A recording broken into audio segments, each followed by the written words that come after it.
અમેરિકામાં એક ભારતીય મૂળની મહિલાએ જ્યારે શક્તિશાળી નેતાઓને પડકાર ફેંક્યો ત્યારે આખું અમેરિકા કેમ હચમચી ગયું તે જાણવું બહુ જ જરૂરી છે. અત્યારે અમેરિકાના રાજકારણમાં એક ભારતીય મૂળની મહિલા સોશિયલ મીડિયા પર ભારે સનસનાટી એટલે કે વિવાદો ઊભા કરી રહી છે, જેનું નામ છે પ્રિયા પટેલ. અને તે એક અત્યંત પ્રભાવશાળી કન્ઝર્વેટિવ ઇન્ફ્લુએન્સર તરીકે ઉભરી આવી છે. ગુજરાતી મૂળની પ્રિયા પટેલે તાજેતરમાં એક્સ પ્લેટફોર્મ પર એક એવો વિડીયો શેર કર્યો જેણે ડેમોક્રેટ્સ અને મુખ્ય પ્રવાહના મીડિયાના પાયા હચમચાવી દીધા. આ વિડીયોમાં તેણે બહુ જ આક્રોશ સાથે લખ્યું છે કે ડેમોક્રેટ્સ હજુ પણ એ જૂઠ ફેલાવી રહ્યા છે કે અમેરિકામાં ઇમિગ્રન્ટ્સ દ્વારા કોઈ ગુના કરવામાં આવતા નથી.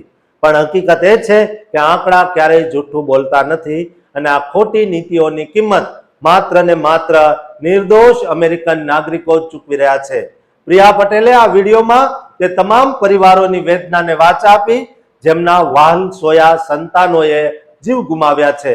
તેણે બહુ જ ભાવુક થઈને lake relay, Rachel મોરિન, જોસલિન નુગારી, Megan boss અને કાયલા હેમિલ્ટન જેવી દીકરીઓ અને માતાઓના નામ લીધા જેમને ગેરકાયદેસર રીતે સરહદ ઓળંગીને આવેલા લોકોએ બહુ જ ક્રૂરતાથી મોતને ઘાટ ઉતારી દીધા.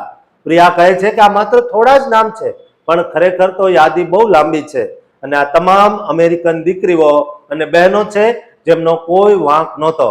પ્રિયા પટેલે જેસ્મિન કોકરેટ જેવા ડેમોક્રેટ નેતાઓ અને ડાબેરી વિચારધારા ધરાવતા મીડિયા પર સીધો પ્રહાર કરતા કહ્યું છે કે તેઓ અમેરિકનોની આંખમાં જાણી જોઈને જૂઠું બોલી રહ્યા છે અને અમને ગેરમાર્ગે દોરી રહ્યા છે, જ્યારે સામાન્ય લોકો આ બધું સહન કરી રહ્યા છે. આ વિડીયોમાં પ્રિયા પટેલે પોતાની વાત સાબિત કરવા માટે એલોન મસ્કના એઆઈ ટૂલ ગ્રોકનો સહારો લીધો છે.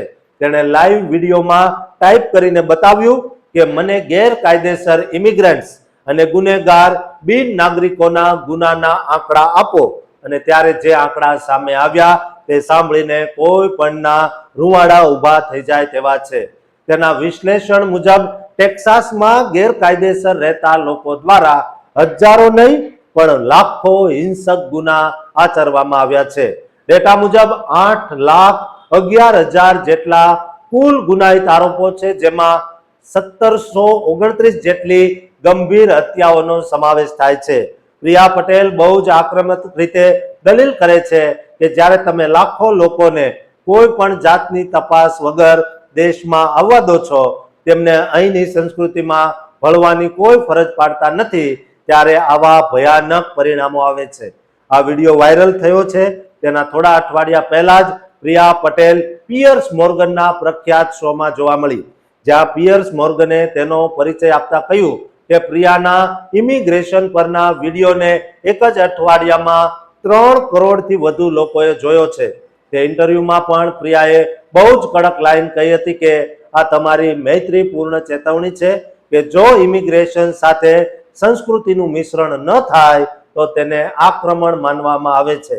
આ નિવેદન પછી આખા ઇન્ટરનેટ પર ભારે વિવાદ અને સમર્થન બંને જોવા મળ્યા હતા.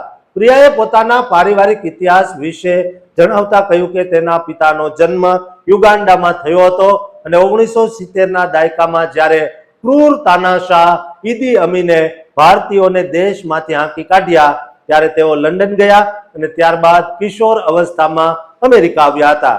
પ્રિયાના આ નિવેદનો પછી લોકો સોશિયલ મીડિયા પર તેના મૂળ અને તેની વિચારધારા વિશે બહુ મોટી ચર્ચાઓ કરી રહ્યા છે. પણ પ્રિયા પટેલનું માનવું છે કે જે નેતાઓ ઓપન બોર્ડરની વાતો કરે છે તેઓ પોતે સુરક્ષિત છે અને સામાન્ય લોકો રસ્તા પર આ નફરત અને હિંસાનો શિકાર બની રહ્યા છે. અને તે માને છે કે જ્યાં સુધી ગુનેગારોને સજા નહીં મળે ત્યાં સુધી અમેરિકા ક્યારેય સુરક્ષિત નહીં રહે. પ્રિયા પટેલ અત્યારે અમેરિકાના તે જૂથનો અવાજ બની ગઈ છે જેઓ ઇમિગ્રેશનના નામે થતા ગુનેખોરીથી કંટાળી ગયા છે અને હવે પરિવર્તન ઈચ્છે છે. દોસ્તો, પ્રિયા પટેલ પહેલેથી જ ભારતીય હોય કે કોઈ પણ દેશના ઇમિગ્રન્ટ્સ હોય તેના વિરુદ્ધ બેફામ બોલતી રહી છે, ત્યારે દરેક ભારતીયને શરમ પણ આવી રહી છે કે પ્રિયા પટેલ મૂળ ગુજરાતી છે. દોસ્તો, પ્રિયા પટેલને શાનમાં સમજાવવા અને તેમને પાઠ ભણાવવા માટે આ વિડીયો શેર કરજો અને આ ચેનલને સબસ્ક્રાઇબ કરવાનું પણ ચૂકતા નહીં.